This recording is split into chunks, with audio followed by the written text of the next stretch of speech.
Сием Тунси. Казвате. Сием Тунси.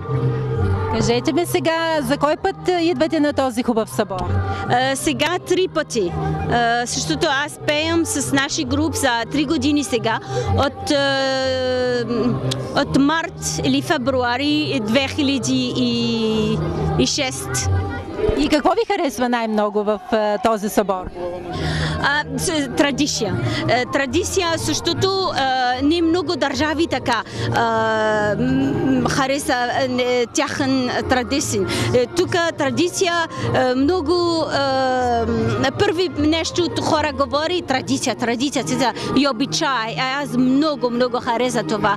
И много харесва език, много харесва български. И за това аз говоря български. От след 2 дни ние не нужда преводачи, аз говоря български и за това много хареса.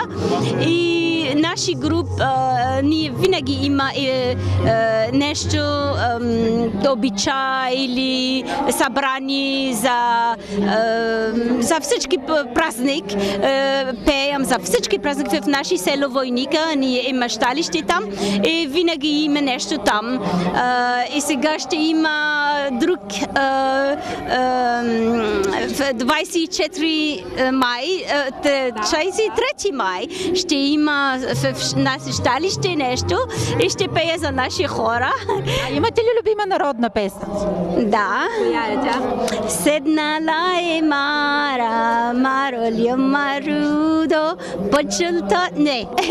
Да. Седнала е Мара, Маролио Маруло.